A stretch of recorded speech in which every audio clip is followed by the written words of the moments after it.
Hello, and welcome to episode 4 of the Todd and Taylor Show, season 1. I am Todd A. And Taylor Trask. Taylor Trask is with me. Or not with me physically, but I'm always with you, Todd. I'll always be with you. Thank you. I'm like Tangina and Poltergeist. I'm gonna start every time I'm on this podcast. I'm gonna be like, I'm always with you, Todd. The spirits are always with you. See, we may have missed a great angle to the podcast that we could have done. This is Todd and his spiritual his ghost pal, Taylor. Yeah. Like, oh. So would I have to speak in a spooky voice though if I was your ghost pal? I mean, would I have to, or could I just be? Would people buy it if it was just me talking like I normally am? I don't know. I think there would have to be something like you would constantly be speaking through helium or something. That would just add to the gimmick. Plus, it would slowly poison you throughout the show. Yeah, and eventually you would just be a ghost. Yeah, exactly. Yeah. And then we'd know for sure. It's like, okay, now we're gonna do the show. He's really a ghost. Now, how does he really sound? And then we can use that as a benchmark for everybody else. And then we could basically turn the podcast into almost a discussion piece on how ghosts are mistreated in the popular culture. Just by misinterpreted and all that kind of stuff. We can make it more of a one of those kind of cause kinds of things. And that would be great. And honestly, if we really stretched out and appealed to the sort of coast to coast AM crowd of ghost watchers and stuff, we might draw a larger audience. Yes. We've clearly, a possibly more passionate audience too. Yeah, we've wedged ourselves into a little niche here.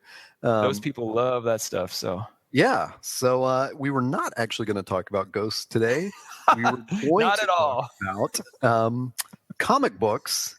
Yes, it's been a while since we've talked about that. Yes, and I had to make a note to myself as we were pressing record that we did this season 0, which was 6 episodes where we were kind of finding our feet doing a podcast, and we did the first episode. We were like, man, that was so awesome, and we immediately, like 2 days later, we're like, let's do another episode, and we decided to dedicate it to comic books. We talked for like an hour and a half, almost 2 hours on comic books. we get done, we press stop. I believe you sent me the files to edit. And the audio cut out at like 30 minutes. That's right. This was back in the old days too, before we had. I mean, now we have the beauty and technology of Google Hangouts aiding us. But that was back when we were scraping by with Audacity and some weird other app thing, and it was a dark time. It was a dark time. It does feel like I don't know, like many years ago now. Yes. But yes. So we did this episode and lost a giant chunk of it, and so I had made this note, like, I don't actually know if we mentioned, like, if someone were to have listened to episode 0.5 as we called it, I don't even know what we talked about then. I did not go back and listen to it this week, so I would if you're listening to this now, I would ask that you do go back and listen and then report to us what we said. Yeah, please tweet at us what we talked about in that episode, because we're not going to go back and listen to it. No. But there was a great thing about it, because we went off on Image Comics, which we were both huge fans of, and off in a good way. Keep in mind. We just that was like, we talked for 90 minutes about Image Comics. We love so many titles on that, and I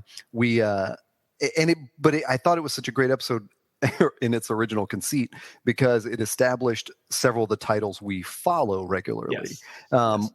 Which, though we both read a lot of Image, we were following different titles there. So we're assuming most of that is just lost to digital at this point. So probably part of this episode should be maybe talk. We're going to hit some of those points again.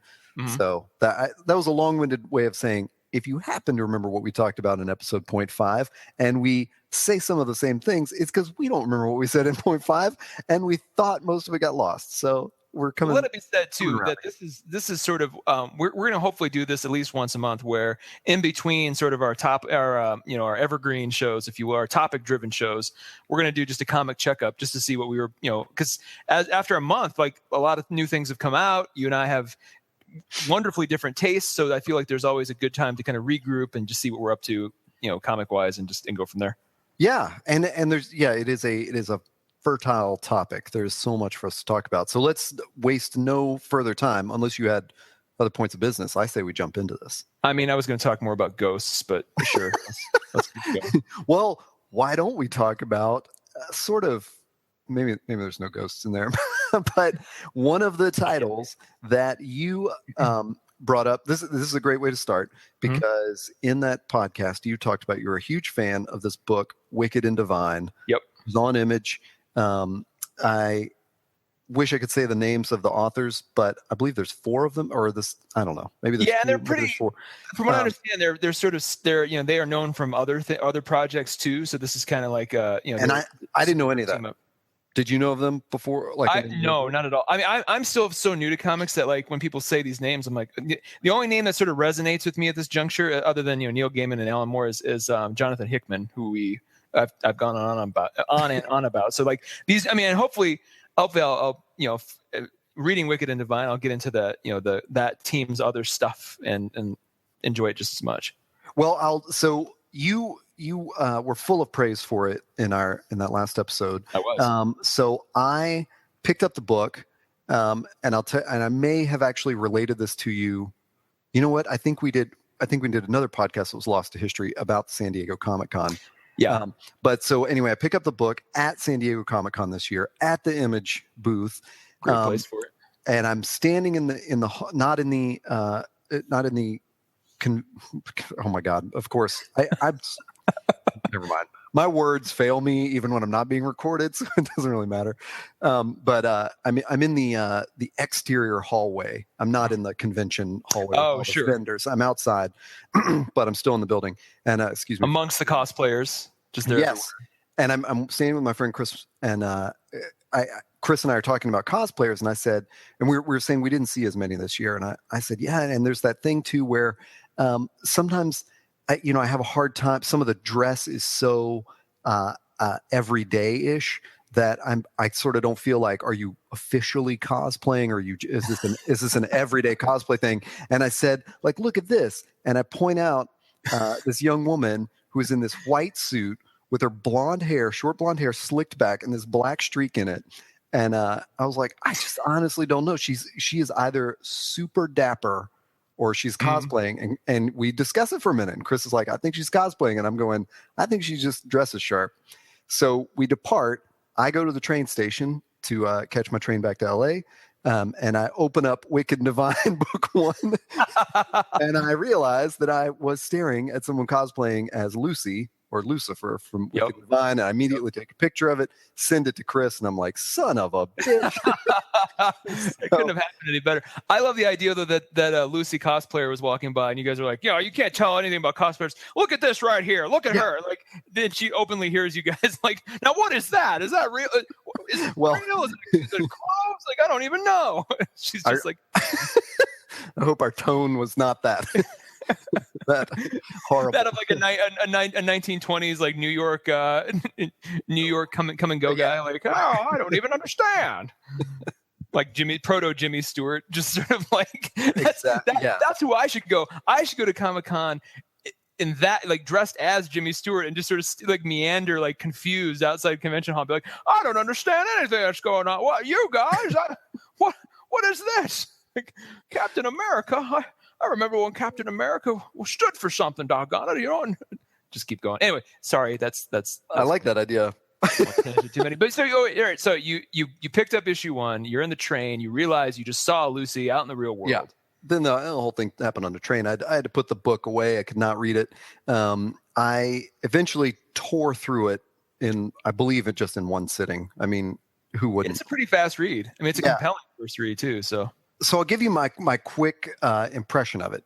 So how much should we tease the story? I would say let's just put a spoilers warning on. And you know what? This is written on the back of the book. I'll read what's written on the back of the book. Perfect. Every 90 years, 12 gods return as young people. They are loved. They are hated. In 2 years, they are all dead. It's happening now. It's happening again. Mm-hmm. So basically what we find out through volume 1 is who these 12 historic gods are that have returned. Mm-hmm. I guess I didn't really have a conception of it. You had talked a little about the story, so I knew Lucifer would be in it. Okay. Do you feel it helped you having that sort of knowledge going into it? Did you enjoy it more or less? I think more. I think that's what got me interested in it was your description of it. So great. because I had seen the covers in comic book shops and just never really picked it up. Sure.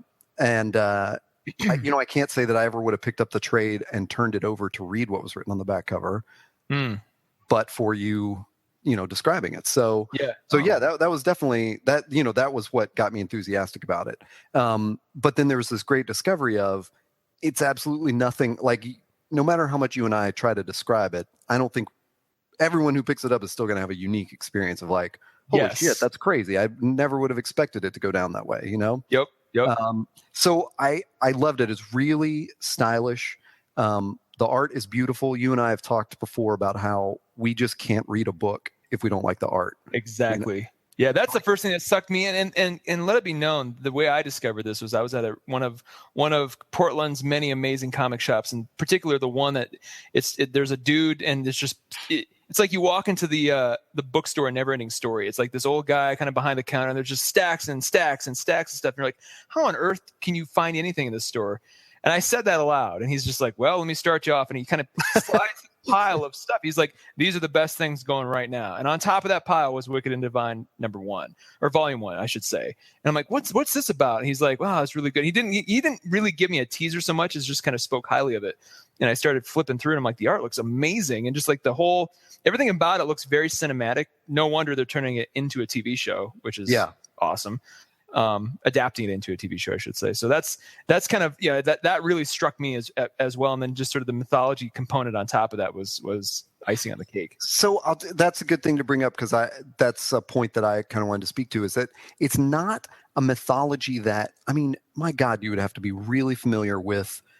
This is not Greek gods. It's not Judeo-Christian. That's a good point. Deities. It is not Nordic, or like it is bits and pieces of everything. Yep. And it's obscure stuff too. Like they'll mention gods you're like, obscure. You might have heard of. You're like, well, I maybe. And then so they sound vaguely familiar, but they go like Baphomet is mentioned, right. And it's just like, and you have to like. And I actually found myself after reading it through, once or twice, going and Googling, like, who's that now? Like, what do they stand for? Because you kind of want to know if the way they're being depicted in the book is true to sort of their archetype in mythology, in proper mythology or in proper religion. Right. Totally. And so part of that was interesting because I didn't expect it. And part of it was sort of the feeling of like, it sort of raised concerns in my head, like, oh man, they could literally take this story anywhere.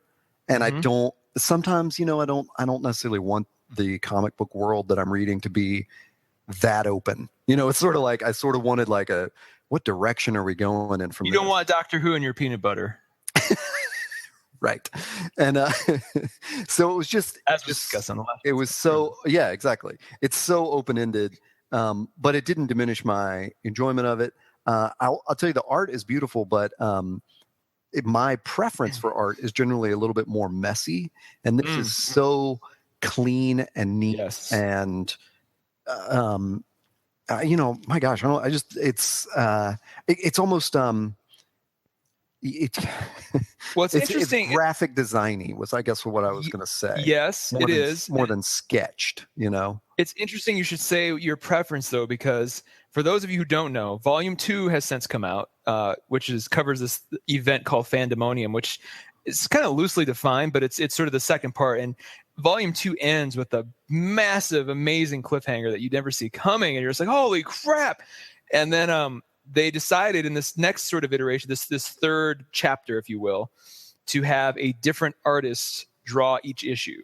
Right. Which we sort of talked about, I'm sure, in previous episodes of stuff, but for my particular taste, it has not yet really matched the quality or the vibe of the art you see in volumes 1 and 2. And I'm curious if you end up getting this far, what you think of I think 3 issues have come out so far.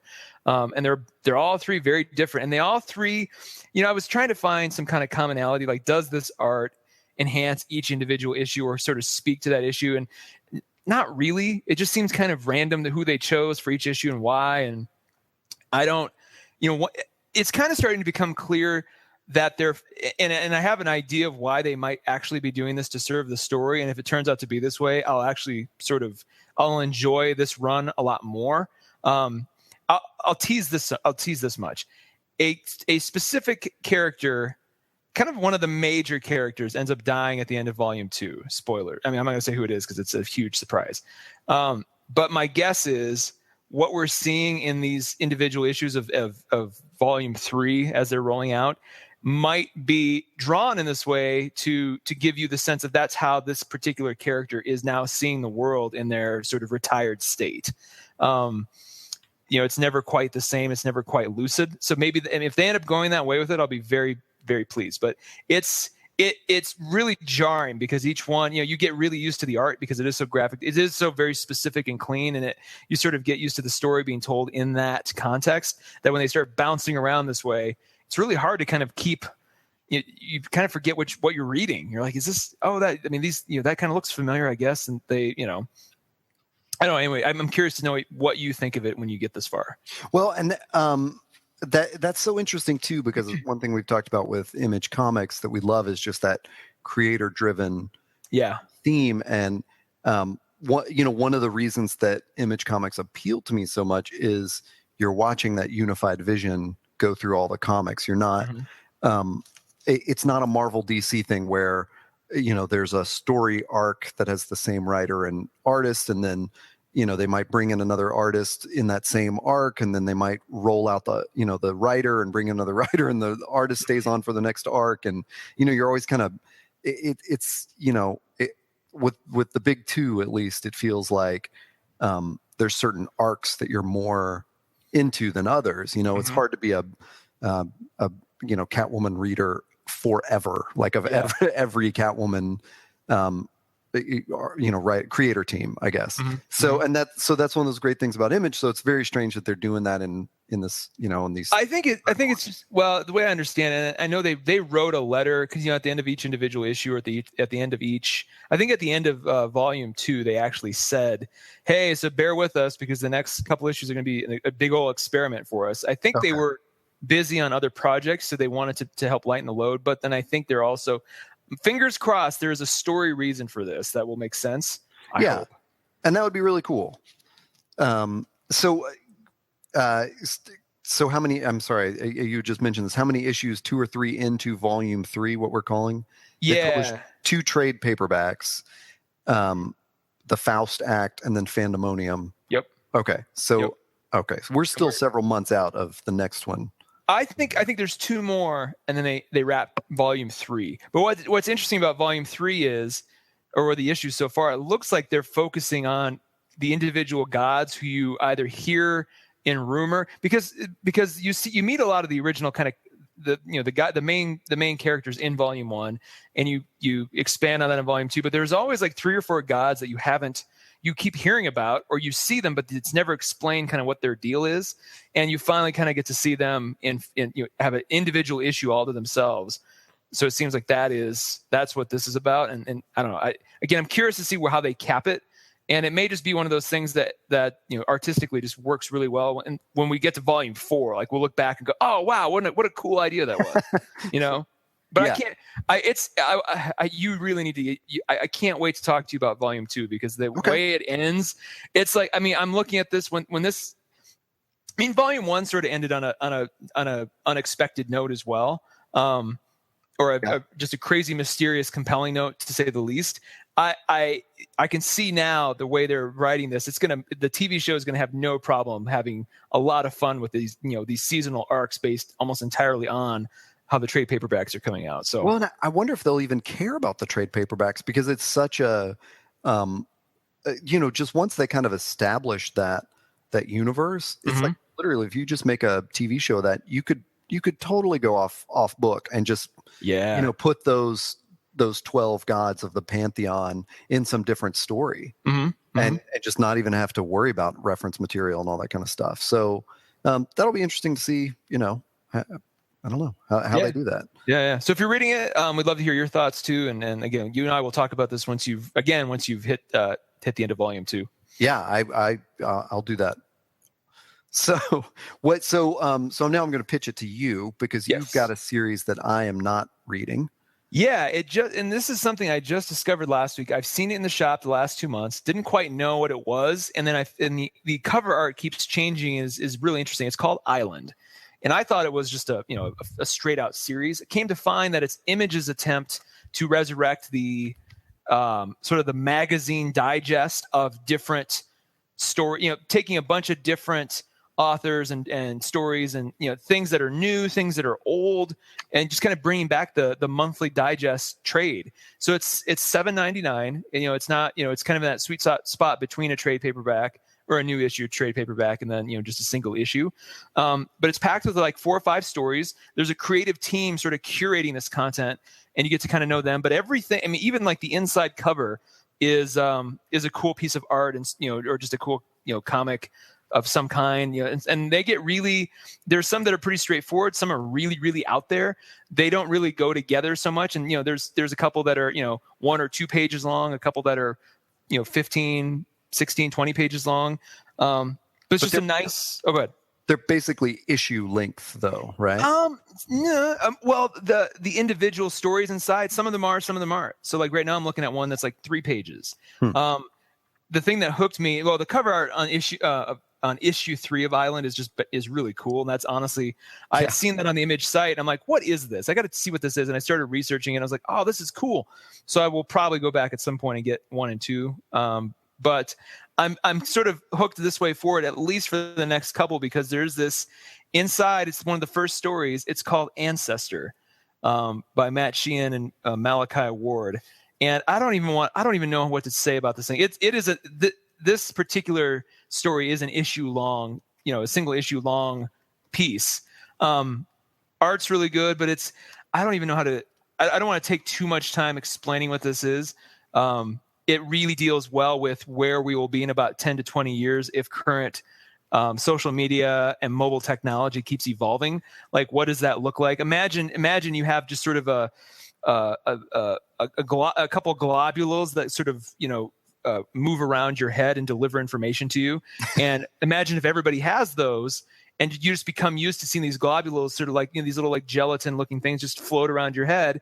Everything you want to know, like if you go to a bar and there's no bartender because there's just the bar and the drinks, and then you just install a recipe that you want to make and you go up there and you make it. It's, kind of like the Matrix in that respect. It jacks in the knowledge or the information you need, but every single person you see, it's Google Glass gone completely, 10 or 12 steps ahead, where every person you see, it delivers all that information about what they are, who they are, what they like. So you don't even have to, before you even shake their hand, you know everything about that person. So imagine if that's the society you live in, and you're invited to this party where this, rich scientist kind of celebrity kind of guy invites, imagine Neil deGrasse Tyson had a huge mansion and invited you out there. But as you pass through to his property, all your little globules stop because he has this field that prevents them from working. And you go to this party, and so you're kind of back, you're back in a normal world again. How do you adjust to that? How does everybody else adjust to you? What's the discomfort like? And then, oh, by the way, you find out that at this party or at this mansion, once you're inside, every door and window is locked inexplicably. And it's not clear what's going to happen. And so like all of a sudden I'm going through this thing going, this is amazing. Like, so they're going to continue it in Island number 5. So not the next one, number 4, but number 5. So it's cool. And I don't know if this is a new story or if this is something from like the 90s that they're resurrecting. I was looking at the creative team behind this, and they're very interested in kind of going at it from all angles. Like they're going to find cool, weird niche stuff that they might have seen, when they were reading comics in the 80s that they want to bring back. They're working with like new, it's almost like a label within Image that's curating new stuff, and you can actually submit stories to them for potential inclusion in the Island. I don't know. There's just a lot of cool angles to it. So even if you just buy one as a piece of art and just as a cool, as a physical volume of stuff, it's just really neat. Interesting. So that it's not necessarily something that they're going to spin Ancestor out into its own series. Well, there's a question. I don't know. I mean, maybe. I mean, if it doesn't already exist as a series anyway, that they're just recycling. If it's brand new and if people start to really like it, maybe it becomes a launching pad that Image is like, well, we don't want to do single issues per se. We just want to, we'll put it in the Island and see if it works there. And then if it becomes popular, we'll spin it out. So maybe at some point Image goes, God damn, Ancestor's really popular and good. Let's just turn all those into a single trade paperback, so that could easily happen. There's another interesting thing that just from the sound of this anthology, which is one of the issues we've talked about before is like that print versus digital. For comic books, at least, I don't remember exactly where you come down on this, but I've held on to buying comics in print far longer than music or movies or even books. So, but I'm right at that. I wouldn't call it a tipping point, but I'm getting right to that point where it's like, man, at what point is it just going to be easier for me to buy digital? Image kind of makes it really easy to keep buying print because they're the exact same price, so I'm not saving any money. Yeah, exactly. Well, and they're usually like so well art directed that when you buy the physical version, like it's a cool collector's item. It's not like another millionth copy of a Superman cover that you can only have so many. Like each, I mean, and you get like things like Material, an issue, a series I'll talk about later that every cover is like amazing, like completely unique and cool and edgy. And Image seems to really be good at. I mean, they're not the only ones, but they seem to on the whole be really good at that. Well, and it sounds like with Island, that's something you want in print because it's oversized. Yes. It's got this crazy art on the cover. It's an anthology series. So I mean, it almost sounds like everything about it is made to be an artifact, not. Yeah. Well, and it's interesting you say that because I debated. I was sitting here going, okay, do I want to buy the print one or do I want to pick it up? Because they sell a digital version too. Yeah.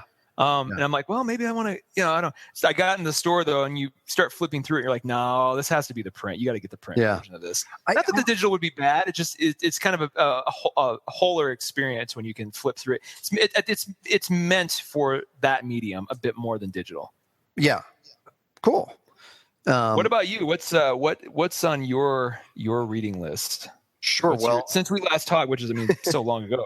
The one that I'm super excited about, which is not at all new, is this Image comic, no surprise, called Black Science, which my friend Jeremy Ferguson recommended like ages ago, and I kind of peeked into it, I think, and then maybe like tweeted at you like, "Holy shit, we got to check this thing out! It sounds like it's right up our alley. It's sci-fi and it's Image and all that kind of stuff." So I also at San Diego Comic-Con grabbed that at the Image booth, volume 1. So I'm actually like, maybe you can look this up while I'm flipping through. There may only be 2 trade paperbacks, but there are 3. The third one just came out August 12th. Okay.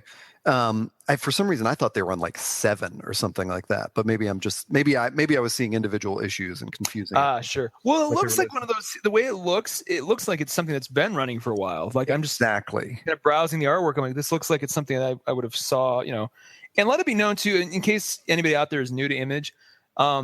What's really cool and what I've really come to love about them is the first trade paperback of any series is always $10. They'll bump the price to 15 or however much higher after that for subsequent volumes. But that first volume, so if you want to get into a series, it's a little bit more palpable to spend $10. And even if you hate it, you don't feel so, so it's not quite as difficult as, popping 15 every time. Right. Oh, and it's such a, such a great idea to get into it, for $10, like, and hook you with that. So this book it's just one of those. I mean, it's so crazy that I've had this experience with at least 3 Image books, and probably more than that recently. Like it's everything that I want in a comic. Like this is the golden age of comics to me. Like I can't believe that I can pick up something like this, read it in a day, and just be so utterly hooked. Art, story, everything. Wow. So it just it concerns this dude, Grant McKay, who is the leader of the Anarchist League of Scientists.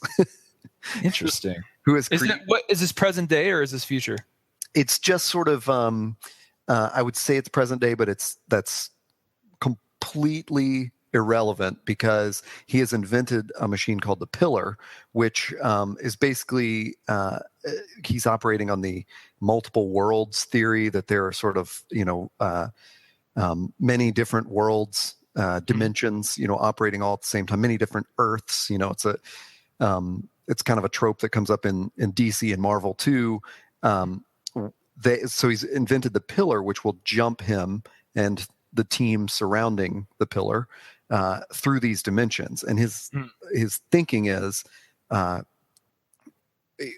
it will lead to limitless resources for his Earth, because he will be able to sort of hop in and out of dimensions who have maybe, solved an energy problem or solved a food problem or something, and sort of get the answers and transport them back. That was the original conceit of sliders, if I'm not mistaken. Like, he invented it. They started sliding to find ways to help the current. I mean, maybe I'm mistaken. Maybe I just made that up. I don't know. It seems like that. The old Fox show sliders.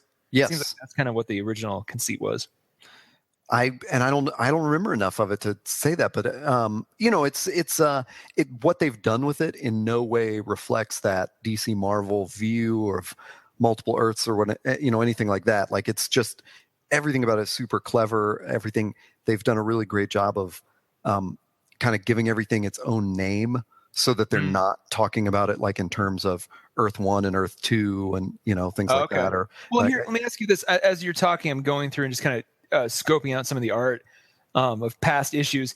Is every version of reality there, every alternate reality they go to, just weird and messed up and dreamlike, or is it so far? Okay, definitely, for sure. And so the great thing about Volume 1 is, and why I said that when you were asking that earlier question, I said, well, it's not really relevant, like what year it is, or is it present day or whatever, because it starts with them being chased in a different dimension.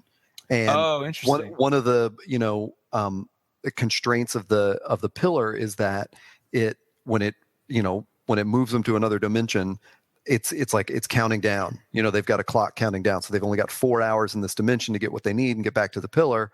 So he has had to get it starts with he's being pursued by some alien race or whatever, because he's had to get water to put in the coolant for the pillar before the pillar launches again and overheats, so he is racing back to the pillar.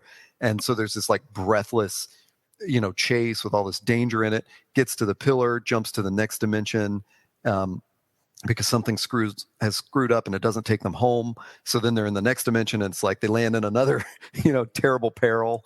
And it's ticking down again. And so it's, that happens, like at least 3 times in this, where they've jumped dimensions in this first volume. And it's like every issue, every chapter is just, it literally breathless. Like, very cinematic feeling in that, like, I had that same feeling when I watch a chase scene or something like that. And I'm like so anxious of, oh my God, just get there in time, that thing. And that has this feeling. And to have that in a comic book was really unbelievable. And that just sold me. I need to get into this. Yeah. So it's like this kind of crazy science. And the fact that he is like specifically like this anarchist league of scientists. So he's basically, he's, there's, he's taking on the establishment basically. And then there's it does this great job of taking these characters where, when you first meet these Dimensionauts, where they've Dimensionauts, and it's sort of like they're piecing together the story. There are several flashbacks that sort of piece together the story of why this crew is in this dimension, because like most of them are wearing this sort of space suit, and one of them is not. So it's like, why is this guy here and he's in a suit and tie? So they flash back to explain that, and there's just this great thing through this whole volume of realizing that your take on the character originally is like, it's already flipped around by the end of the volume. You're already like, well, that's just crazy that they took the person who was obviously the protagonist and the antagonist and flipped them around and like just change the way you perceive them and what their motives are. Wow. It is, it's just really, really smart. And in contrast to Wicked and Divine, the art is so up my alley, where it's, I hate to say the word messy, but it's just, it's very sketched feeling. Sure. It's an Italian artist. I don't know if that has anything to do with it, if it's a more European style or something, but it's definitely more comic book looking and less sort of clean graphic images like Wicked and Divine is. And I just love, like, that's every comic I like is kind of has that super sketched out feeling. Chew definitely has that, and several others that escape me right now. Saga is kind of like that, but this is so stylish and and it almost feels kind of anachronistic or something. It feels like an 80s kind of comic or something. And I think I'm getting that vibe a lot actually by going through this. Yeah, I loved it. I cannot thank Jeremy enough for recommending this. I can't recommend it to you highly enough. It's so good. I'm definitely grabbing volume 2 and 3, I guess, and following this where it goes. Well, it's interesting you mentioned that as your pick, because I have the perfect segue into my next pick, and I'm not joking. It's called Nowhere Men, and very similar to Black Science. It's something that's been around for a while. I think the volume 1 trade paperback came out at the end of 2013, and they've been on hiatus, so you haven't seen single issues. I saw it because they re-released the trade paperback. They're starting up single issues for volume 2 next month. So they're trying to kind of renew everybody's interest in it. So I picked this up. The cover looked really cool. There's a chick on the front with a T-shirt that says "Science is the new rock and roll." Oh yeah, and I remember. I was flipping through it, and like the art looks cool. But then I went to the back, and this just sold me right off the bat. It has four pictures of 4 guys kind of standing, posing in a photo. And it says "Science is the new rock and roll." So said Dade Ellis, Simon Grimshaw, Emerson Strange, and Thomas Walker at the dawn of a new age of enlightenment that ushered in a boom in scientific advancement. As the research supergroup WorldCore, they became the most celebrated scientists of all time. They changed the world, and we love them for it. But where did it all go wrong? And when progress is made at any cost, who ultimately pays the price? So it's about these 4 guys who basically, instead of the Beatles happening, these guys changed the popular perception of science in the 60s and became this like supergroup, right? And got all this money and did all these amazing things. So it's got, as a book, it's got this Alan Moore style of inserting all these like old like magazine covers and newspaper interviews and like, other things that aren't just, cell art, right? It's just like these other story inserts, which I'm becoming increasingly a fan of. I like these other multimedia pieces that pop in when it's, and here it works really well because they've got like these, like Mad Men style advertising, like print ads that would have come out in a magazine for these guys in the 70s, so that's inserted in here with like a personal letter from Simon Grimshaw, to different things. So that's all in there too. And you realize, you think, okay, this is just a cool story about these guys. What it turns out to be, though, that is true, but it masquerades as that. What it really is the origin story of this superhero team that these guys were sort of not experimenting on, but they selected these 6 or 7 people on Earth to be the first pilots in this brand new sort of cutting edge space observatory. And as you're getting into the story of these 4 scientists who got together, it's jump cutting between them and this space station. And it's kind of jarring at first. You don't quite know why this is happening. And then you realize that these guys have been up there and like every one of them has a physical thing that's going haywire. Like one dude is like completely puffing out into like these giant hives that are covering his body. And this other chick her skin's peeling off and it's all black and disgusting. And another guy's he's becoming increasingly colder and his skin looks like it's turning frozen and he's getting really sick. And so they're trying to get off the space station because they know it's killing them. And they're trying to, reactivate their little Stargate thing they have that can beam them back to Earth. But there's complications with that. As this thing goes on, you realize that these people aren't dying. They're mutating into something more. So the guy with hives all over his body, I mean, by the time you think he died because he's got like these giant blisters all over, and he sort of, as they pass through the teleporter, they sort of heightens their progression. So when they land, and they all land at different parts of the Earth. So like these guys land in South Africa and they show him and they're like, oh, he's gone. They're pushing around in like a wheelchair, and the wheelchair is just completely covered with like these sores everywhere. So they think he just died. It turns out he emerges, later on in that issue, he emerges and he looks like an alien, but he's got super strength and he's huge and everything. And the blisters are basically just a giant shell that was forming around him and turning him into this. The girl whose skin was falling off, she's slowly turning into sort of a sentient black liquid that you're finding out. So by the time this whole story ends, not all of them have changed, but you're starting to realize, oh my God, this group of people is turning into this amazing. It's like the most amazing origin story for the Fantastic Four you've ever seen, right? So it's like I'm reading this, going, oh my God, if the movie was even slightly like this, it would be ridiculously fun. As that's happening, though, they're getting a lot of the backstory of these 4 guys because it's showing them now today, 40 years later, 45, 50 years later, what is their relationship with each other. There's one of them who, had a antagonistic relationship with them, and he's moved on to some other things, and one of them's sick. And so they're trying to reunite because of this space station disaster and try to, right their wrongs. So you're getting their story too. So by the time this ended, it's like the most amazing, as a volume, it's like the most amazing pilot episode ever. So it's, it's just a really long, it feels like a really long first issue.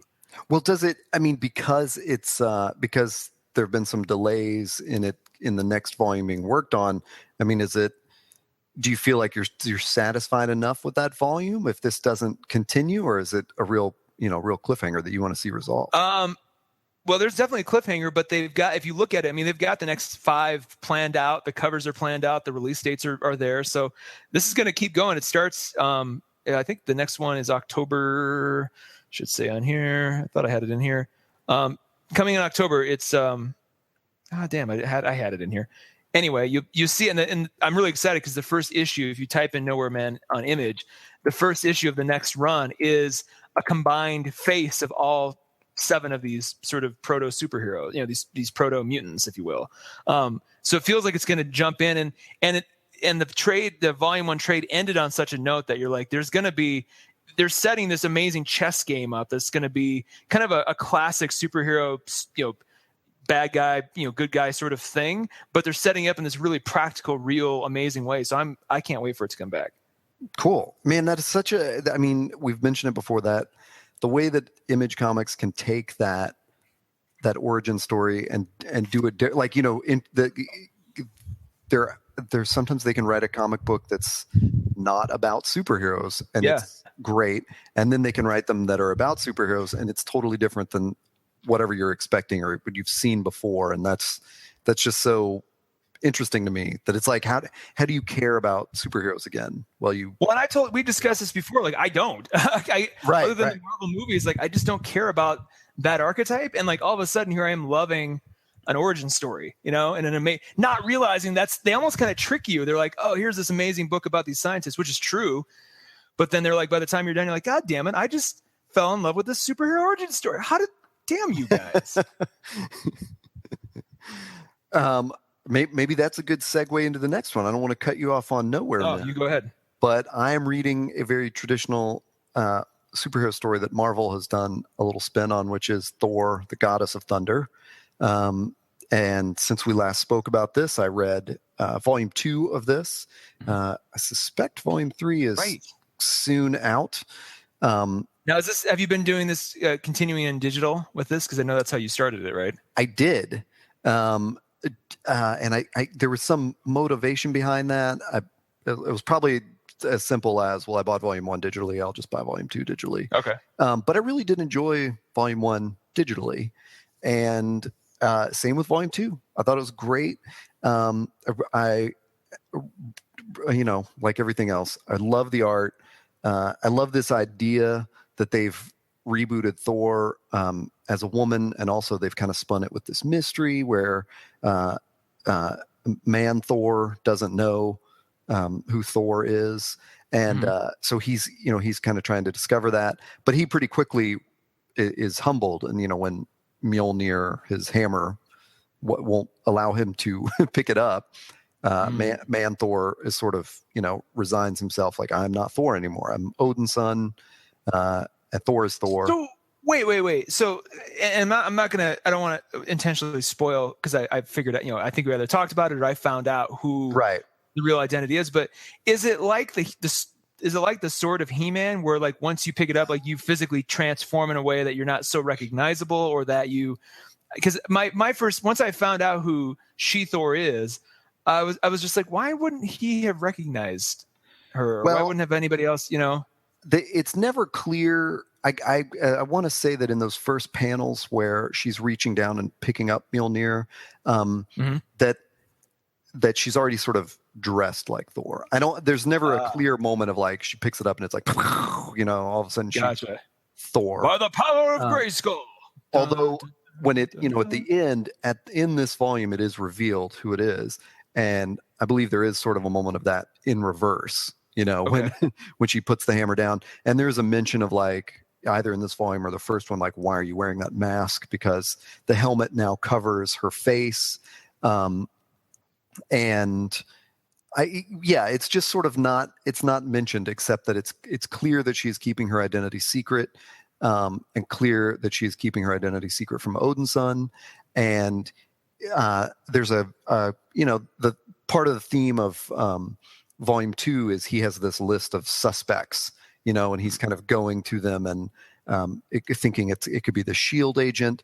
And so that involves this sort of backstory and current story with this particular SHIELD agent, where both Thor and Odinson encounter her. And it's, it's just like, it was just really well done.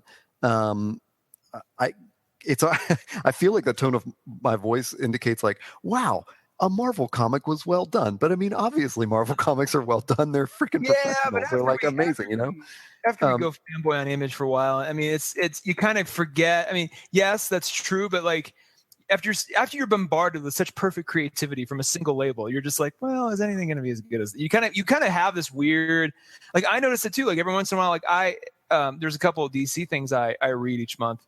And I'm always just like, I go in with this weird prejudice, just like, oh, this isn't going to be as good. And do you feel it's like you're watching like a network sitcom versus like an HBO series or something? It's perfect in comparison.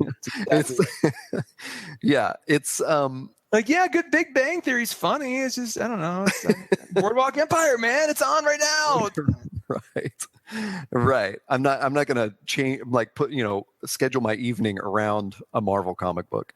But honestly, I mean, there's probably, a good bit of the Marvel and DC books that I continually read, I think are excellent.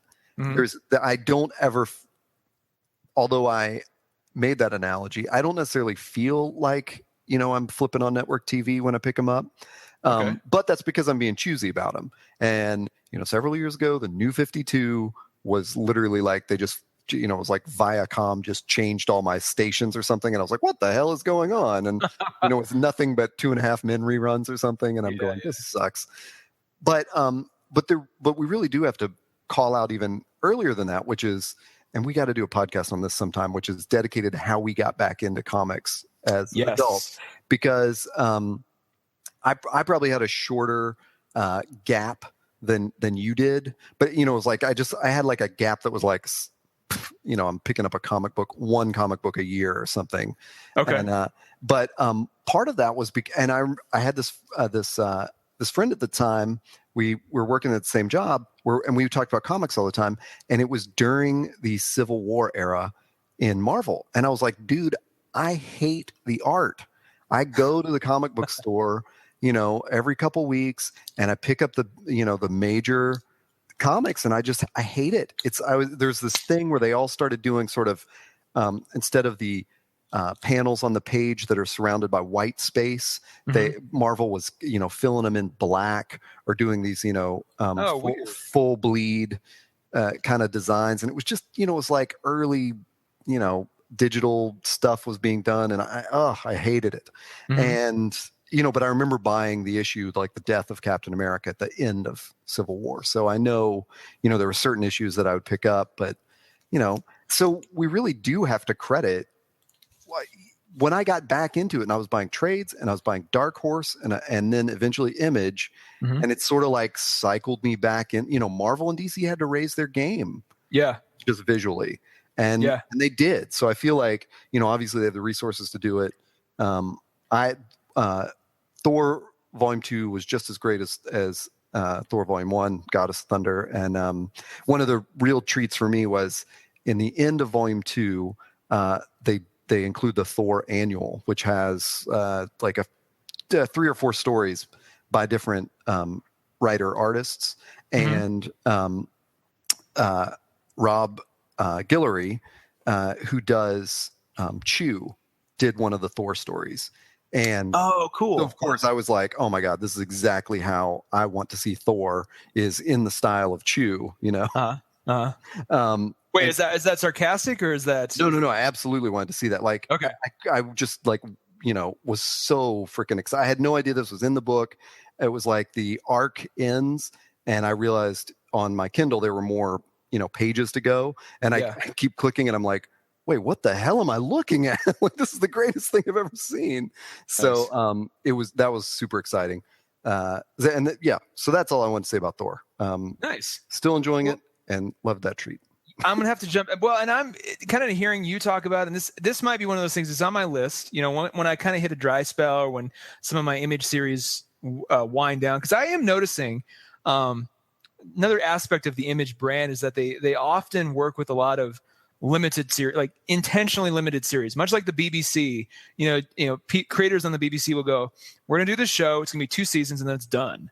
That's it." Like there's an intentionality to the ending.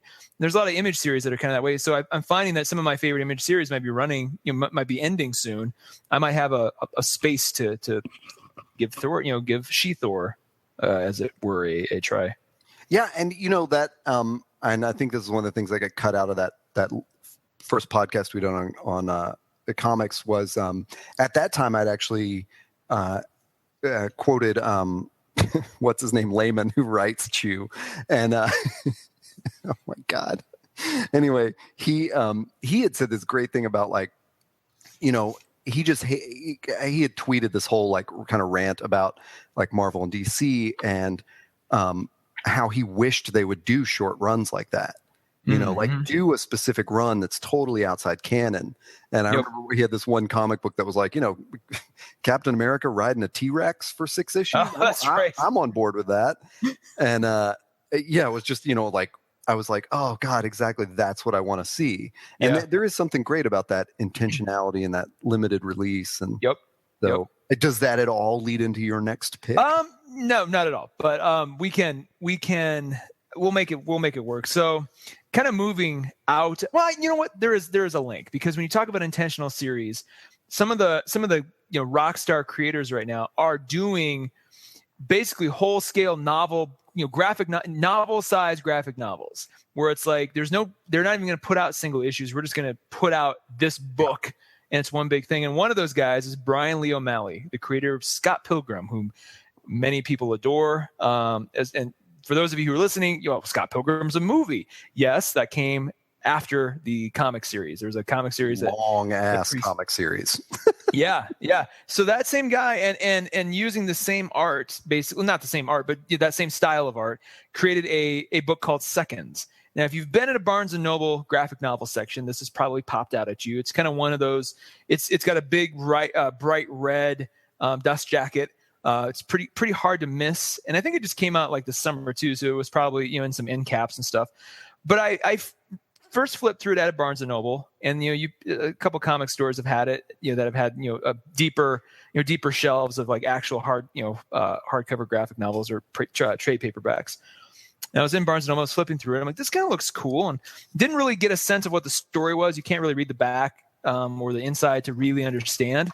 And I kind of flipped through it, and I was like, well, this will be on my list. I'll get it one day. Well, my birthday was about a month ago, and a good friend of mine actually got it for me. So I'm like, oh crap, now I get to read it. Sat down one night, instead of firing up a movie or TV, I'm like, I'm just going to see how far I get through this.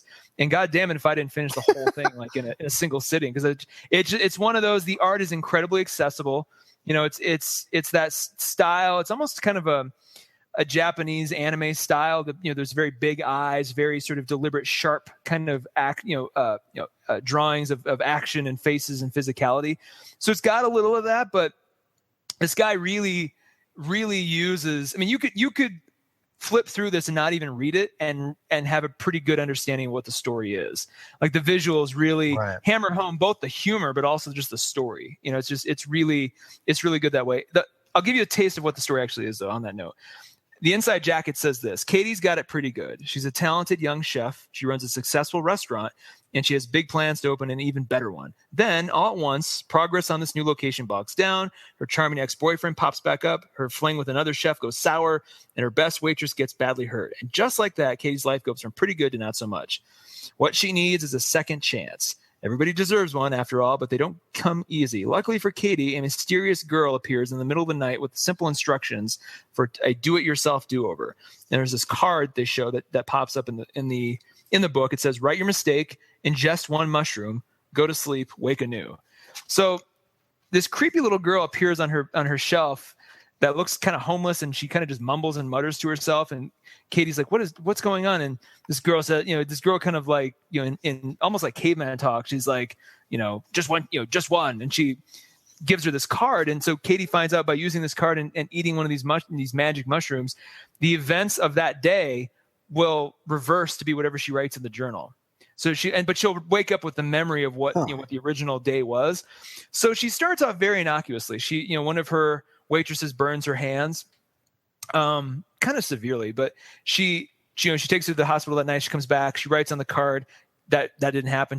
And it shows, it's really cool because it will show you, when she goes to sleep that night, the art shifts and it shows you what the day would be like with that change in place. So then when she wakes up, that day is already in place and she remembers both. So she starts doing this. She realizes it works really well.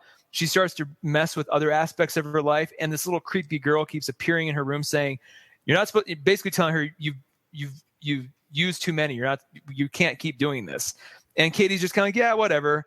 And the girl does, like, it's funny because the girl will get mad at her. Instead of like yelling at her, she'll blink her eyes and Katie's entire room is completely rearranged, and like her bed and her dresser are like in front of her door so she can't get out. So she just move all her shit back in her room. Like little things like that. And as this thing goes on, Katie gets more and more cavalier and she gets more addicted to, every time she makes a mistake, basically writing it down and redoing the day. And she finds more mushrooms eventually. So she picks them all. There's very much did you ever see that Bradley Cooper movie? What is it called? God damn. It's a series that came out. He had this like magic pill that essentially made his mind like really clear and he was really intelligent. Oh my God. Anyway, that doesn't sound familiar. Yeah, I know what you're talking about. It's Limitless. Yeah.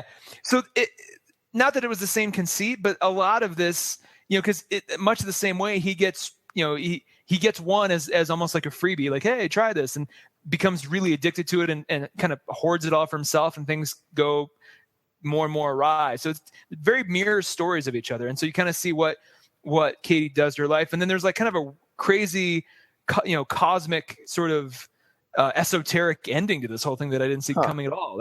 And you find out what's really happening when she's redoing the day. It's not just quite as cut and dry as that. There's a major consequence building for every time she does it. So it's really cool. And I just kind of powered through. It's really easy, kind of light read, but it's got some cool stuff. And it's self-contained. So it's not like he's writing volume 2 or anything. I mean, they could, I don't know. They'd probably pick it up with a different character. I mean, her story is pretty much done by the end of this. But it's long, and it's I think it's 300. What is it? 320 pages.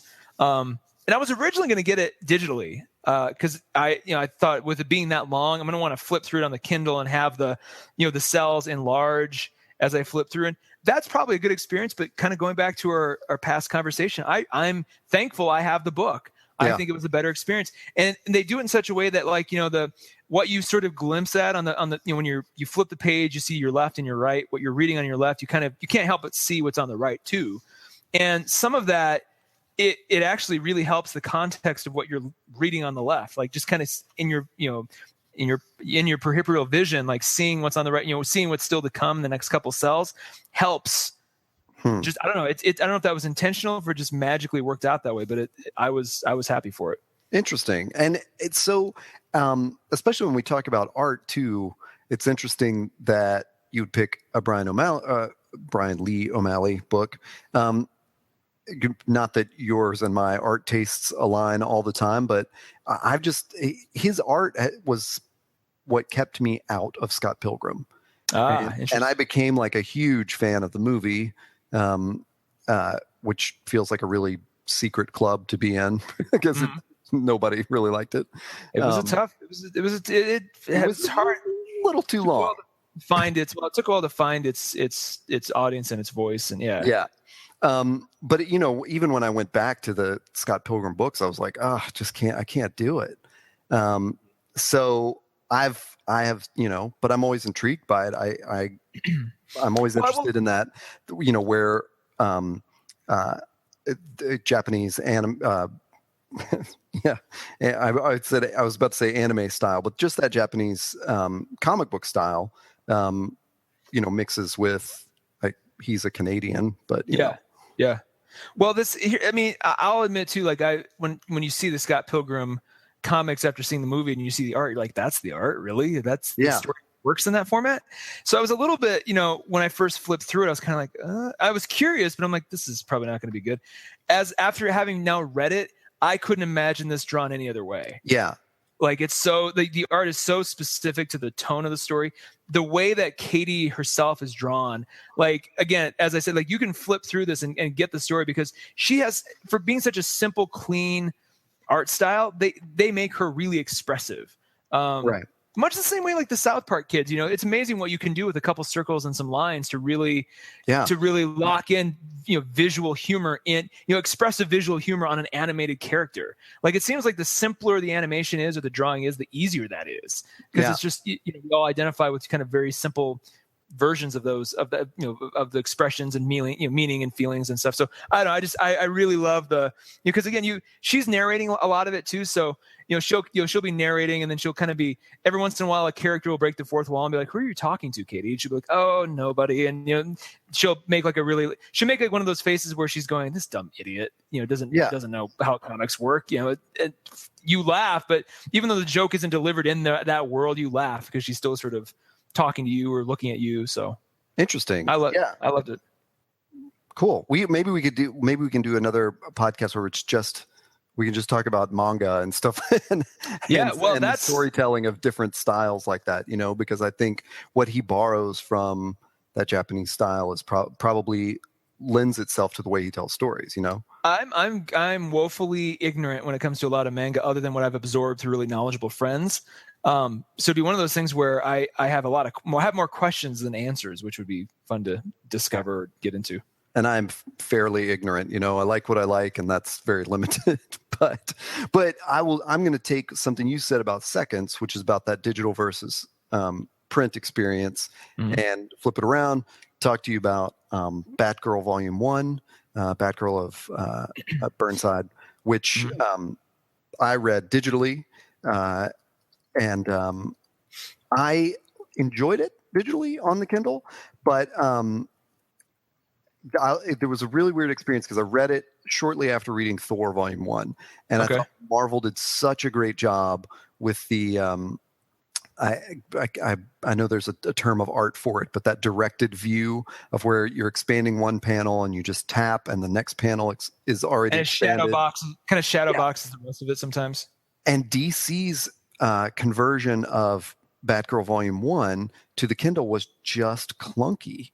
And it's really, I'm really kind of disheartened to say that because I love the art so much. It's by Babs Tarr and Cameron Stewart. He also writes it. And it's just such a good looking book that to have it sort of malfunction almost, where I'm like having to tap it like 2 or 3 times and, make sure it's like going to the right panel or it would shrink down the panel. And anyway, it was just clunky. And it definitely took me out of that experience where now the 2 Marvel books that I've read that way, the Thor directed views in Amazon Kindle were just so smooth. I've read a ton of books as CBRs through an app that's I think just called A Comic Viewer on Android. Okay. And those are just like scanned in comics, and that app just renders them like you're looking at a page, you can zoom, you can flip it, landscape or portrait. Yeah, almost. And there's just like a forward and backward button. So once you add that layer of interactivity, it's like you got to make sure it works smoothly, Yeah. But that said, as much as I hated the New 52 and this whole, I'd so gotten into it's such a dumb thing to bitch about at this point. It's been like 7 years or something. But at the time that DC rebooted their entire universe, I was so into the Bat family at the time, Oh, okay. And Batgirl at the time was they had a new Batgirl right before the New 52 named Stephanie Brown, and Barbara Gordon as the Oracle was kind of coaching her as Batgirl. Interesting. And it was this, plus there was still a Birds of Prey comic book happening. And there's so many cool things happening in the Gotham universe when DC just up and rebooted the whole thing and made Barbara Gordon the Batgirl again, but sort of did this weird thing where like she'd still been paralyzed and shot by the Joker. But it's amazing how much of it's like all these one-shot kind of books that don't matter except the Killing Joke. It seems to be like, right. It's just, and not even just the Killing Joke, that specific aspect of the Killing Joke. Like, the ending, is kind of still debated hotly. So it's like, and they don't, I don't know if they necessarily in other issues refer to the Killing Joke incidents, but Barbara Gordon is still wounded, like, in the regular universe. It's bizarre. Well, right. Exactly. It's like somehow that became canon and the rest of the book was sort of like Dark Knight Returns or something. Like, hey, Barbara, why can't you walk? She's like, well. And so I don't even know in the New 52, like if I really don't even know how they cover that. I just know they talk about her recovering, and like there's some miraculous surgery or something, but it's sort of, the timelines don't sync up or anything. It was so great before, like she was sort of, an age appropriate person for that to have happened several years earlier. Now it's like, well, she's 18 in college. And you're like, well, how were you paralyzed for years? And you were, where did this, it's just a mess in my mind. That said, Babs Tarr and Cameron Stewart have done just such a good job of making us forget all of that garbage because they presented like, this is Batgirl in a new hipster universe with a definitely new look art-wise, new uniform, which is super cool, like this costume that she has. So basically, Batgirl lives in, Williamsburg. I mean, that's like she is in Brooklyn, basically, of Gotham. Okay. It's called Burnside. So there's all these like hipster references, and the first volume, she, there's a whole social media component to it as to who she's going after, and who's targeting her on social media, and it's really well done. It's one of those stories too where it's not like what you were talking about with the islands. It's not so super clever and meta that it's just commentary on our lifestyle. It's one of those things where it's just going to draw such a huge audience because young people can be into it, teenagers can relate to it. People our age can look back on it and picture Batgirl as a 19-year-old, 22-year-old, whatever she's supposed to be at this point. And it's it doesn't really alienate anyone. It's not so insidery that you don't care about it, and it's not so meta that it's like ironic or something. It's like it's just right in that sweet spot. And I love books like that.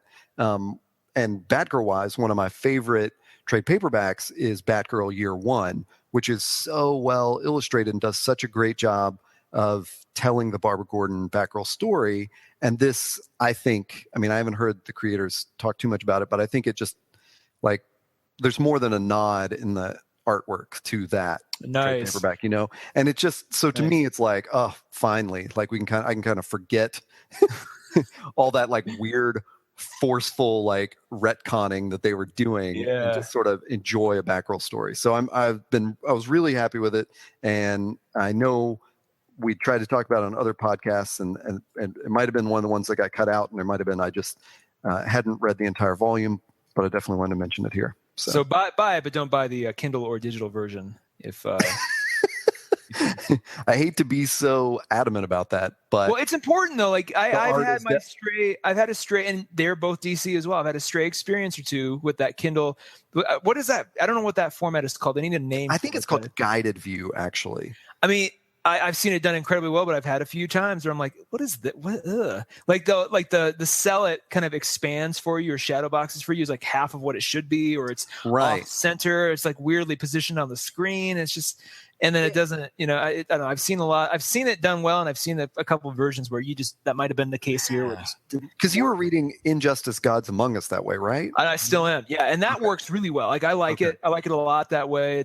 That's how I got into that in general, because it was it's a buck. It's so cheap. Yeah, but it's just like it's easy to roll through them, especially the trade paperbacks in this format, because it's it's like watching the animated DC series on TV or something. So yeah. I mean I don't know. I'm of two minds on Batgirl. I don't know whether to go back and buy Volume 1 in print and then go forward, but we'll talk about this in our upcoming section that we're closing the episode out with. I got some more thoughts on that. So hit me quick with your next pick. Yeah, it'll be quick too, because this is kind of a left of center choice. And it's my last choice, and it's when I got second by Paul Auster. Now here's the trick. So let me interrupt you because my audio cut out right there. Sorry. Right when you said the title. City of Glass. Yes. By Paul Auster. Adapted by Paul Karazic and David Mazzucchelli. There we go. Yeah, I think I got it. So here's the deal with this. And there's like in the beginning, there's like a whole sort of like 4 or 5 pages of just sort of explanation about how this came about. And City of Glass was a novel, an actual just unrelated novel that Paul Auster had written. And at some point, the guys who adapted it really wanted to dig deep, and I think they were given a creative edict to just kind of go wild from their publisher and find a novel they could adapt this way. So they chose City of Glass, and they had a specific drawing style, and they kind of just Paul Auster sort of gave them carte blanche to take it how they're going to take it, and the result is this very and it's all black and white, which usually I'm opposed to, but it works really well here because there's a kind of a noir sort of vibe to it. And again, one of those where the sort of the back jacket or inside jacket doesn't really give you a teaser that's much, but what it says is New York was a labyrinth of endless steps, and no matter how far he walked, it always left him with a feeling of being lost. Each time he took a walk, he felt he was leaving himself behind. All places became equal, and on his best walks, he was able to feel that he was nowhere. This was all he ever asked of things, to be nowhere. So it's about this. It gets really sort of intentionally Gary Stu, because it's about this author who had wrote mystery novels, who was creatively stumped, and gets this call from this woman who's I guess she's a caretaker of this guy who's notoriously abused by his father, and he nationally known, and so he's kind of a psychopath, but he thinks his father is coming back to kill him. So this book author sort of takes the case like his, he asked, like, why did you call me about this? Like, well, you write these detective stories, and that, the Sherlock Holmes of those stories always knows what to do. So the author sort of takes that to heart and kind of goes off on this case. And, but it gets really weird after that. Not weird in a cosmic or, sci-fi way. It's just, story-wise, it kind of goes to these dark places and gets kind of insane. And I don't know, it's not something you can just, you could, but it's not something I easily read through in one sitting. I had to kind of space it out because it asks all these questions and gets kind of very philosophical. And, but at the same time too, I'm a fan of people pushing the format and the art form in different, new and unique places. And this definitely does that. So for that alone, I would say definitely pick it up. And this name, but Mazzucchelli or whatever, he did Batman Year One, which is perfect, super sketchy and dark, and for which the Batman Begins and Dark Knight series, the Christopher Nolan series, kind of borrowed a lot of those elements, the gangster elements from. I did not know this. Batman Year One. Yeah, so that's really like, just describing it as like a detective novel that kind of goes in some dark places is that sort of territory I've seen that artist in before. So that's nice. Really interesting to know. And so is it like novel length? Like, yeah. Okay. Yeah, it is. I'm looking at it. It's like reading a book. Yeah. They're dense. They're small. It's a smaller book, so there's dense panels and stuff, but it's about 130 pages when it's all said and done, but there's a lot. it's one of those two where, like, you almost have to reread a couple parts of it because you're like, what was that? Because it just kind of gets so very heavy and heady, and it's not light and frothy like other. It's not light and frothy like Seconds were. It was great because I had Seconds, which was this incredibly entertaining, light and frothy sort of very accessible thing, and then I went from that to this, which was the opposite of that. So it was kind of a cool bookends on the spectrum. Crazy. And when I Googled it, I found that the adaptation was sort of led by Art Spiegelman, which is crazy. Yep. That's the dude that did Mouse. And that's just, what a nutty thing. So, that sounds very cool. That's another one that I just have to go spend money on more comics.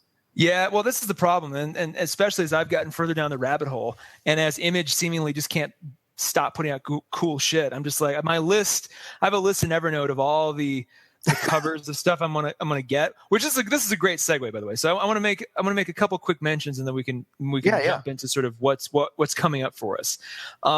Two things that I've talked about and we've talked about before that I just want to make sure people know I'm reading. One is Injustice,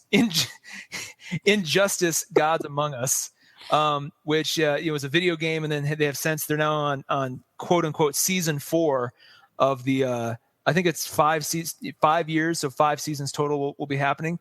And it's all the stuff that led up to the video game where Superman's an evil dictator all of a sudden, and all of a sudden that guy was headed that way from the get-go there, but it gives you like this really great plausible kind of journey about what takes him dark, and how Batman and his side of the it's kind of like their own version of Civil War, but it goes really gets really twisted, and the event that kicks it off is really fucked up, and you're just like, oh my, it makes the Joker's actions in Killing Joke tame by comparison, so you can kind of see what it would take to tip Superman off the edge. But I read that and enjoy it. And it comes out weekly, so it's it's easy to jump in, and each issue's $1, or you can catch up on the trade paperbacks. Now, are there 52 issues a year?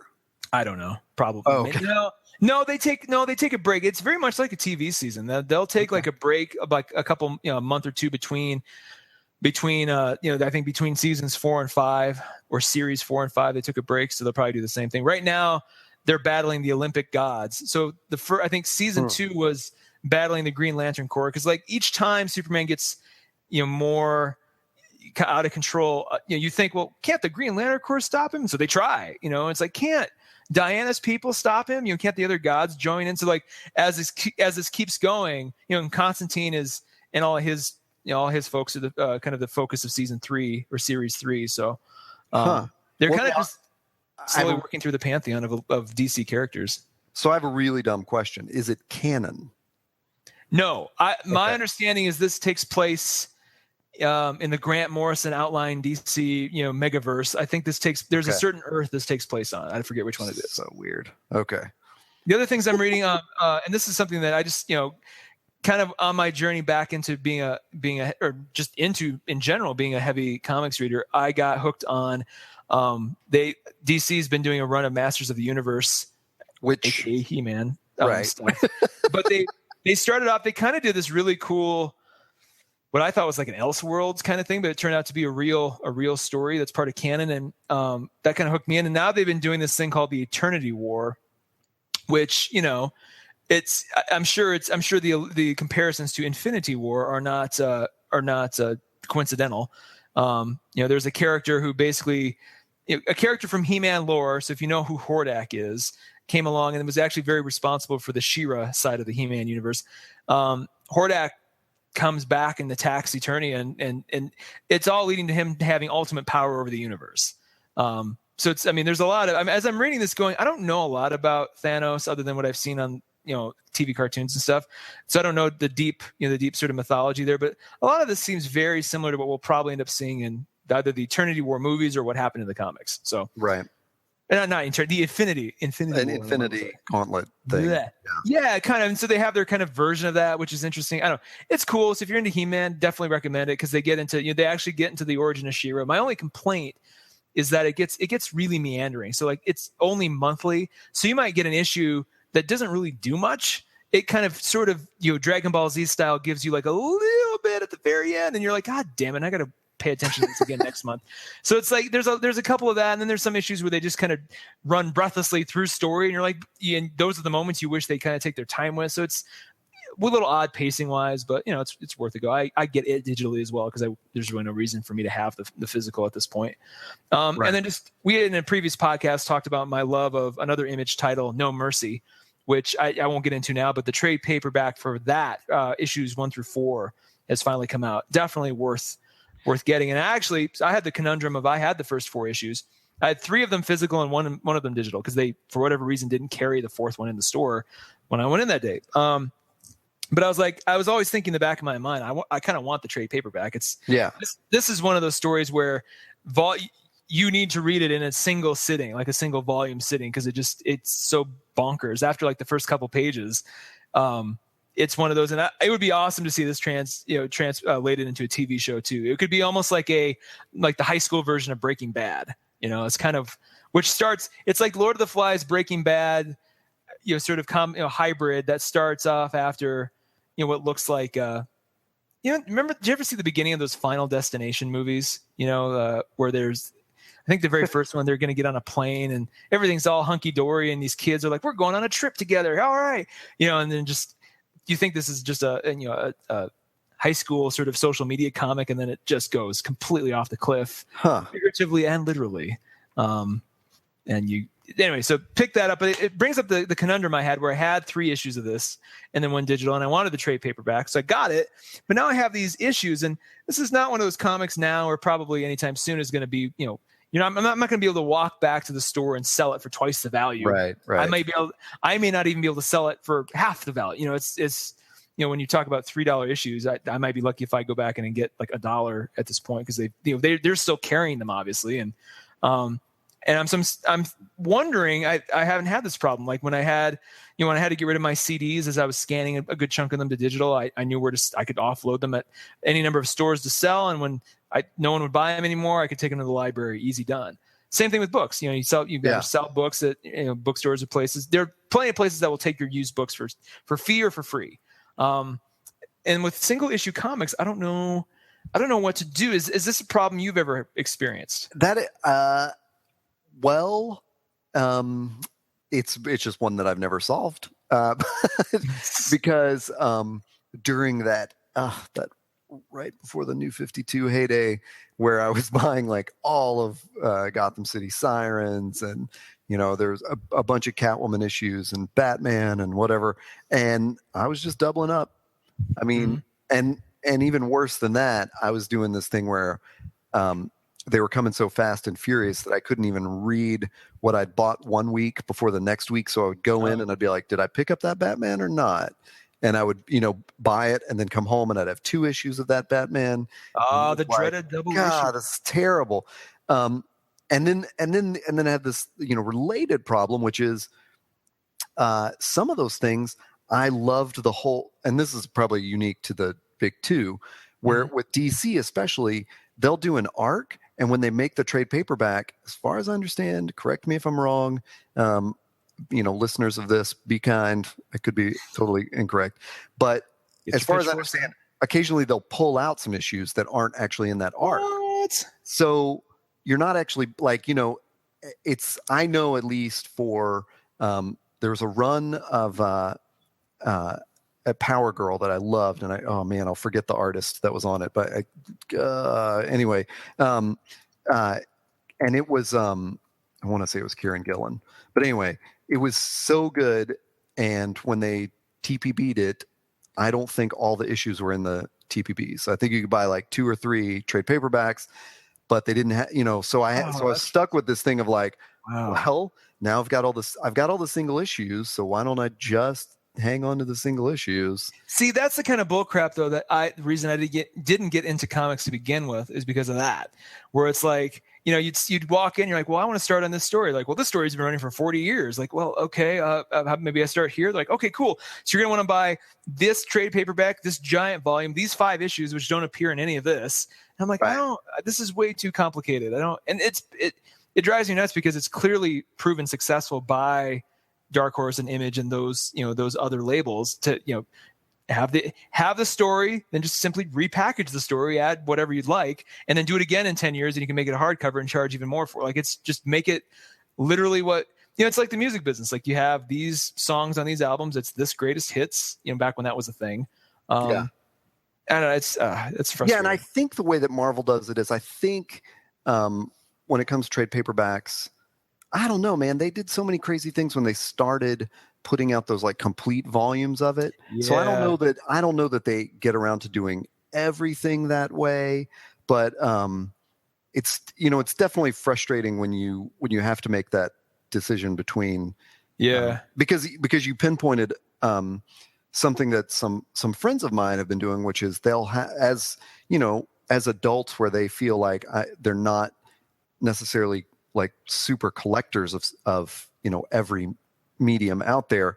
They have been taking, at least a couple of my friends have been doing this, where they'll take like their individual issues of Dark Knight and sell them on eBay, and then just sort of take that money and buy the trade paperback, or buy the nice hardbound edition of it to get, because they're adults and they got a house and they got a shelf to set it on and stuff. Yeah. And it's like, well, it's like, and you realize too, like I'm facing the same problem with East of West. So they have year one, which is like this first sort of super collected hard.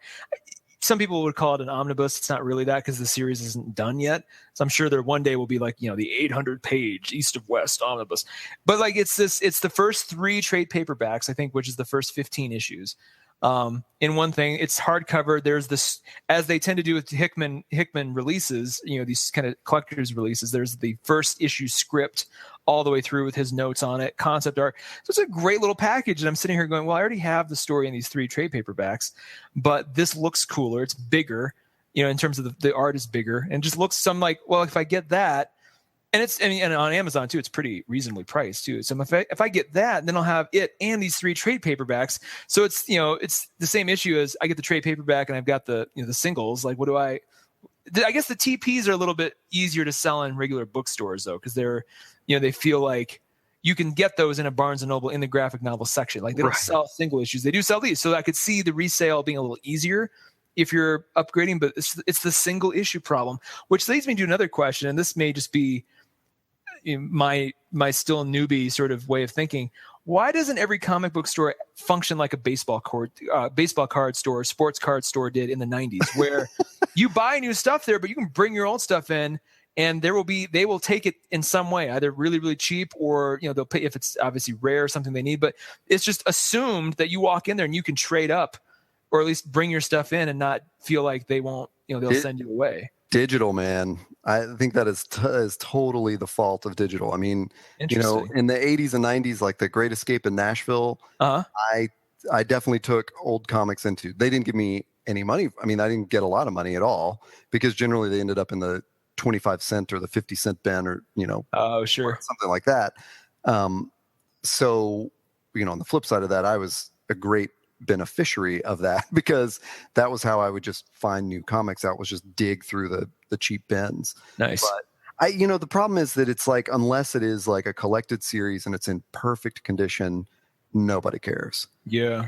So but I mean, or if it gets turned into the most successful TV show on cable, you can go back to Walking Dead issue 1, which is going for, a lot of money right now, or those first 5 anyway. So it's like, I'm kind of hoping, I actually, on that premise, I was in a position to buy some really cool variant covers of Wicked and Divine. I'm like, let me just grab these. They're super cool looking. And if nothing happens, I'm out like $6-7. But this could be a cool, if I can even get like 20 for one of them down the road, it'll have been worth it. So I'm kind of in that weird, and I have sort of obsessed over the last 2 or 3 years with eliminating all my physical media that doesn't have a intrinsic, purpose to it. Like it's beautifully collected or creative or well made, or has some kind of incredible nostalgic value to me. Like, if it doesn't do that, if I can get all my music high quality on Spotify, or I already have it ripped, what's the point in having like a piece of plastic on my shelf? Likewise, if if a book has crappy paper and horrible printing, and I can just get the Kindle version, just get rid of it. But if it's something cool, I'll keep it. And I'm kind of like I've been very intentional with my comics purchases, because I love a lot of the digital iteration, so it's just easier to do that. And B, it's like I've only ever been interested in buying, hardcover trade paperbacks or just hardcover volumes, that kind of stuff. So my collection's been evolving more intentionally, but I'm hitting that point now where I'm like, well, I don't want to keep all these singles. It's like I don't want to just have bins and bins of singles that I'm gonna have to deal with someday. So how do I, I know. I mean, I have no, I have no. If you can help us, call now, tweet now. I just think it's such a great subject for us to talk about because it's something we struggle with, but I don't know. I just like being on that moment of change of like, it's because I'm like you. I don't want bins and bins of comic books, but they need to be accessible to me in some way. And so far, as much as I've liked some of the guided view comics on Kindle, I wouldn't call it accessible, I don't know, but it's so I have a completely stupid and not at all the same conundrum, but I have literally for the past 2 months operated on the premise that I was all caught up with Saga. And this was because I bought volume 4, which I thought was just this great. It was I really like Saga. A quick recap: it's like a sci-fi story about these two warring races in outer space, this planet and the moon, the people who live on the moon that surrounds it, plus these like robot bureaucrats. They're actually it's actually a royal family of robots that I don't remember which planet or moon they run at this point, but it's just it's totally weird, and it's sci-fi, and there's very, very cool art, and so I love the series, and I thought I was all caught up. That's because I bought volume 1, went to Comic-Con. Volume 5 was not out yet, and I had this conversation with my friends where they all said, no, it comes out in like 2 weeks or next week or whatever, and we said, why isn't it here at the con? I left con and for some reason thought like, I got it. I'm all caught up. Mm-hmm. Like and I'm like literally volume 5 has come out like 2 months ago, and I didn't even look at it because in my brain I thought, no, I'm caught up. Remember that conversation at Comic-Con? Yeah. I never actually been sitting out there in the world waiting for you. I feel so stupid that I'm like, I don't know. I'm a whole volume behind. Hey, that's almost a good thing. That just means you can. I know it is that cool. Sucker and run it through when you're really feeling like, oh man, it's going to be a while. Or if they go into hiatus or something, you might be able to stave that off. Well, I feel like I kind of feel like I know there's another volume out there that I'm going to love. So I need to correct this right away. So I'm putting that on my coming up list of like I'm going to read that.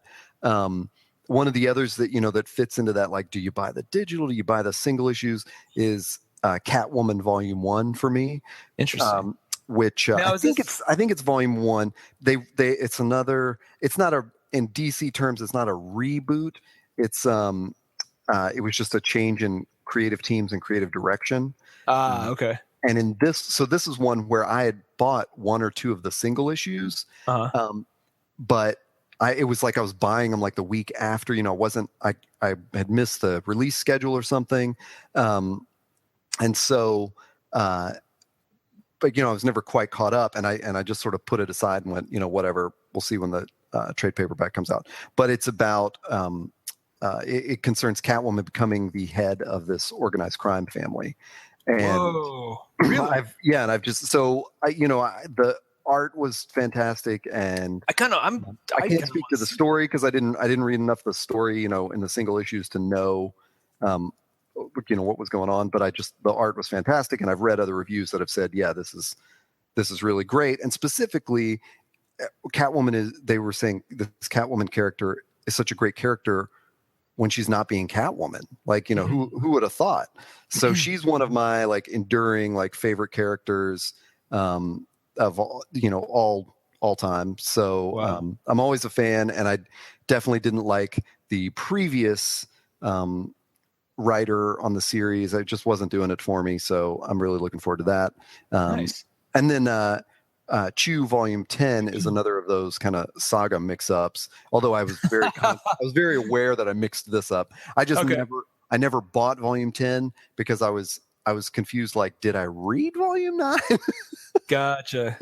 So well, it's hard when you. I mean, I'm. This wasn't a problem previously. Now it kind of is. Where I'm like, I've got so much now on my plate reading wise. Where I'm like, have I seen that already? Like, I mean, obviously the stuff I really, really, really care about, I'm keeping a very close eye on. But some of these like other series where I'm just sort of passively going through them, I'm like, and I feel it's going to get even harder now with Island having, their issues, but not, something in Island you like may not be in the next one, but it might be two from now, or whatever that ends up being. So but you're going to pick up Island 4. That'll be on your coming soon list. Well, I was, but now I'm seeing now that Ancestor is coming back in 5. I might wait till 5.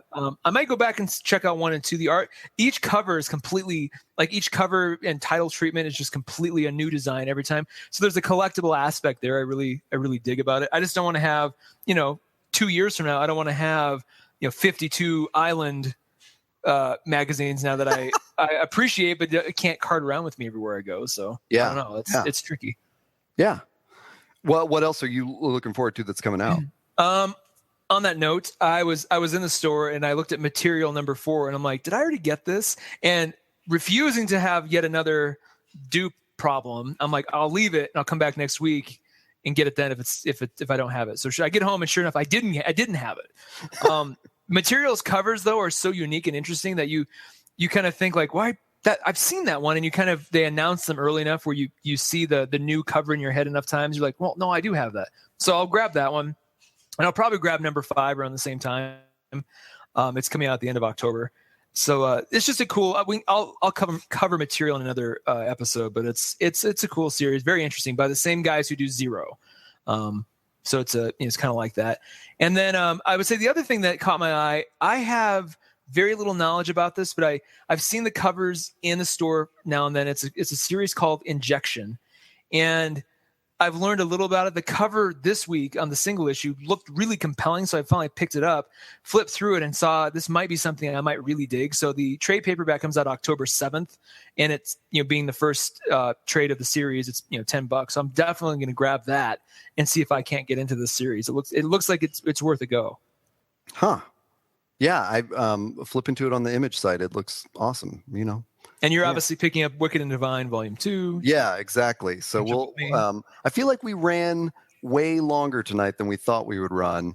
So, but it's it's ridiculous because we almost have another entire show that we could do on comic books like tomorrow. Like if I just would read, I could just go to the comic book store, buy these 4 things that I know already exist. Yep. And then we could just talk about them. So, we could. So we will be doing that very soon. Whenever we're doing single topic shows, and we're just going to fill in the gaps with comic book catch-ups when. Yeah, and it'll be nice to have to do that. Those every weekend, every other week or so. Maybe let a couple weeks in between because it'll be cool to kind of prioritize what's really. There's a bunch of stuff I left off this list that might come back, 4 or 5 things that I'm like, well, I'll get into this later because it'll take too long. I didn't want to, go overboard. So, maybe if those will pick up steam or a trade comes out that I can talk about next time, I certainly will. Well, cool. I I don't know that we can come up with a good button for this one, but I think we ought to just wrap it up. Yeah, I would say go out and grab a shitload of comic books that you can go out. And we're going to start, you and I are going to talk about this in a minute, but we're going to start, if you're listening to this early, the website will have a lot of these lists running. And if you're listening to this, later on, and the website is awesome, isn't it? It has all these things on it. And we're the best website award winning. Yeah. So anyway, check that out. We'll always try to keep everybody in the loop. And I think at the end of the day, if you pick one thing off this list that you like, our job is done. So yeah. And if Image ever hears this and just starts sending us everything, that would be fantastic. I wouldn't oppose that. We are already such crazy fans. But that website will be toddandtaylor.com. I actually also grabbed toddandtaylorshow.com. Toddandtaylor.com's the main. Okay, yeah. I am Todd A, and you can find me on Twitter at heytodda.com. And you are I am Taylor Trask. I have Taylor Trask, Taylor Trask on Twitter. And I have a website too, just taylortrask.com, which I'm going to be doing more with soon. Oh, cool. I'm tired of you just this is the most prolific dude. If you're listening at home, this is the most prolific dude I've ever met. Like, he writes more in like a week than I can even like think about writing in an email, like, you know, that month. And I'm just like, I gotta rework my game so I can at least not catch up with you, but feel like I'm you know, in the stadium somewhere. Like, I'm way over here. Yeah. Illusions, Taylor. It's all illusions. I'm not producing this much every week. Well, we don't have to know that. But anyway, cool. It's been fun, man. We'll do this again soon, and I can't wait to jump back in next week on the next. And if you're finding this podcast, you might be finding it on my website, which is heytodda.com. Go just hit the SoundCloud link, because we have got, at this point, 10 podcasts to listen to. Wow. Really? Is it 10 now? Because there's 6 in season 0. Oh, that's right. This is episode 4 of season 1. Mm-hmm. So we are just like beating them out now. I mean, that's you got a good 20 hours of listening, maybe. I don't know. Well, I don't know if they're all good, but you know, there's 20 hours of something. 20 hours of listening. Especially if we've got the timbre of voice that sort of lulls you to sleep or something. I'm waiting for like a trucker to email us and be like, "Your podcast changed my life." Yeah. Driving cross country, and I was going to roll off a cliff because I can't take my job anymore, and I got to California. And why you young boys you're all right, you know, something like that. That would make this whole thing worth it. If we were talking about ghosts, we would be on the truck driver playlist, probably. Yes, we would. Actually, that's a great point. That all full cycle. Maybe I should pretend to be a ghost from this point on and just see if anybody, you know, we have the listenership is small enough, I think, where it won't really matter, and those who know will be on the inside scoop. And you know. Todd and Ghost Taylor show starting next week. All right, with that, we're out of here. We'll talk to you later. Bye, everybody.